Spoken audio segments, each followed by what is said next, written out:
Rebonjour tout le monde. Je suis en présence de Tatiana Trish. Ah, je le savais que je l'ai eu correct. Tatiana Trivkovic. Trivkovic. Tu es avec le Bureau de la concurrence et ce soir, tu vas nous parler de prévention de la fraude. Alors, qu'est-ce que le Bureau de la concurrence fait exactement? Donc, chaque année, au mois de mars, on a la campagne de la prévention de la fraude. Cette année, on a fait le lancement de la 2e édition du Petit livre noir de la fraude, qu'on vous inviterait à aller consulter sur notre site Internet. Dans le Petit livre noir de la fraude, c'est un outil qui fournit des trucs et des astuces pour savoir comment se protéger contre la fraude. Quel genre de fraude? Il y a 12 différentes fraudes dans le Petit livre noir. Je pourrais peut-être parler un peu plus davantage d'une fraude, telle que les abonnements piégés. Okay. Dans le fond, qu'est-ce qu'un abonnement piégé? C'est une offre exceptionnelle d'une durée limitée. Habituellement, vous allez avoir des termes tels que offre d'essai gratuit ou à très faible coût pour des produits ou des services. Par exemple, des produits de pilules pour maigrir, des produits de anti-âge ou bien des produits de pharmacie. Puis là, tu as des choses qui, à première vue, là, tu me parles de ça, ça a quasiment l'air trop beau pour être vrai. Est-ce que c'est à peu près tout dans cette direction-là ou est-ce que ça nous annonce ou ça nous présente quelque chose d'exceptionnel ou de miracle? Bien, habituellement, vous êtes vraiment sur la bonne voie. Habituellement, oui, c'est des offres qu'on appelle des offres extraordinaires ou exceptionnelles. Un des trucs, c'est justement, si c'est trop beau pour être vrai, c'est que c'est trop beau pour être vrai. Donc, si vous voyez quelque chose puis que votre instinct vous dit « ça me semble être trop beau pour être vrai », méfiez-vous. Donc, on va vraiment chercher la vulnérabilité d'une personne avec une offre comme celle-là. Si on parle de perte de poids ou qu'on parle de rajeunissement, ou tu sais, donc, si on a un problème d'estime de soi par rapport à ça, on est plus vulnérable d'accepter ce genre d'offre-là, dans un sens. Exactement. Puis les offres sont très variées et on peut les trouver sur les différentes sources et plateformes. Ça peut être sur des sites web, comme ça peut être sur nos médias sociaux, ça peut être dans des courriels qu'on reçoit, mais ça peut être aussi des offres que nos amis nous envoient, qu'eux ne savent pas que c'est des abonnements piégés. Le problème avec un abonnement piégé est qu'une fois, pour avoir le produit ou le service, il y a des frais à payer sur la livraison. Donc, on vous demande une carte de crédit, un numéro de carte de crédit.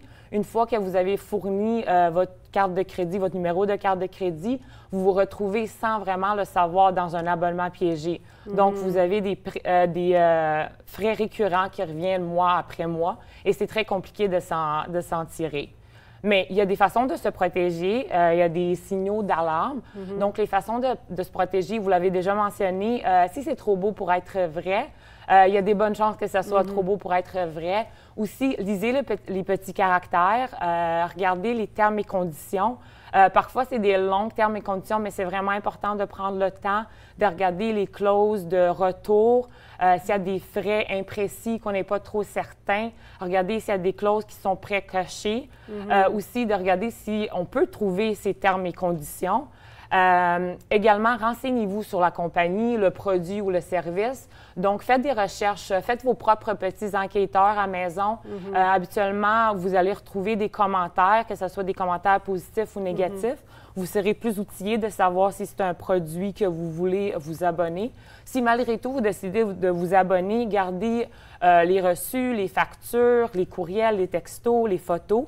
Parce que si jamais vous vous retrouvez dans un abonnement piégé, c'est de l'information que le Bureau de concurrence aimerait avoir si vous faites une plainte. Donc, à ce moment-là, si on se rend compte qu'on est dans une situation où on ne peut pas s'en sortir facilement, où on s'est fait avoir, on entre en communication avec vous, qu'est-ce que vous pouvez faire pour nous? Mais dans le fond, nous, l'important, c'est d'avoir de l'information. Donc, vous pouvez appeler le Bureau de la concurrence ou visiter notre site Internet où il y a un processus de soumettre une plainte. Une fois qu'on a de l'information, on va rentrer en contact avec le plaignant, on va pouvoir se parler. Puis, à partir de là, nous, on va aller chercher de la preuve, on va regarder qu'est-ce qu'on peut faire s'il y a matière à enquêter. Donc là, on parle d'abonnements piégés, mais où il y a vraiment quand même un réel produit ou un réel service. C'est juste que la façon d'aller chercher la clientèle est peut-être pas la plus honnête qui soit. Donc, il y a quand même un vrai produit puis un vrai service de rattacher.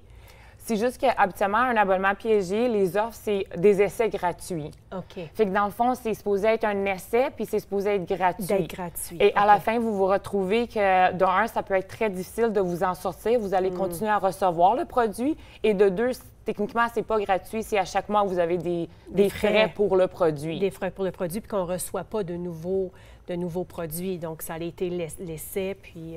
Bien, par moment, vous pouvez continuer à recevoir le produit, mais vous n'avez jamais accepté de recevoir ce produit ou bien vous n'avez pas lu les termes et conditions aussi qui disaient que vous avez accepté de recevoir ce produit par la suite. C'est pour ça que c'est important de regarder s'il y a des clauses ou des cases déjà cochées pour nous.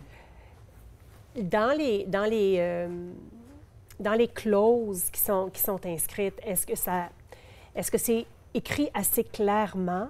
Donc, est-ce qu'ils sont obligés de statuer clairement, bon, voici ce à quoi vous vous engagez si vous nous faites parvenir votre numéro de carte de crédit, voici. Donc, est-ce que c'est facile de voir ce à quoi on s'engage? Je vous dirais que les contrats, les termes et conditions, c'est des pages et des pages et des pages d'un document. Un truc que je vous dirais, c'est lisez les petits caractères. Fort souvent, c'est avec les petits caractères qu'on va savoir vraiment dans quoi qu'on s'engage. Oui, parce que le reste, c'est assez standard normalement. C'est le genre de choses qu'on retrouve. C'est le langage légal qu'on retrouve à peu près pour n'importe quel achat qu'on pourrait faire en ligne ou pour les abonnements, pour les produits puis les services. Donc, c'est les petits caractères. D'où l'importance d'aller sur notre site Internet, de consulter le petit livre noir de la fraude qui donne vraiment des trucs et astuces, comment se protéger contre la fraude, mais aussi comment la détecter, comment la contrer et comment la signaler. Parce que c'est vraiment important de signaler la fraude. Seulement 5 des victimes en 2017 ont signalé la fraude et les chiffres sont vraiment imposants. Il y a 95 millions de dollars que les gens ont perdu au détriment des fraudeurs. Est-ce qu'il y a moyen de s'en sortir à un moment donné, là, puis de récupérer notre argent, ou si on accepte que, bon, on s'est fait avoir, mais là, on s'en sort et puis on passe à autre chose? Mais c'est sûr que c'est du cas par cas, fait que je voudrais pas donner une réponse qui va généraliser, mais c'est là l'importance dès que vous pensez ou que vous êtes une victime de la fraude ou que quelqu'un de votre entourage est victime de la fraude, signalez-le. C'est vraiment ça, c'est la clé. Il faut le signaler. C'est comme ça qu'on s'aide, qu'on s'entraide en tant que Canadien, vraiment. C'est en dénonçant les pratiques frauduleuses. Exactement, que ce soit sur le site du Bureau de la concurrence, bureau-de-la-concurrence.gc.ca, ou bien au centre antifraude.ca. C'est vraiment important de le signaler. Merci beaucoup. Merci. Restez là. Après la pause, je suis avec Rachel.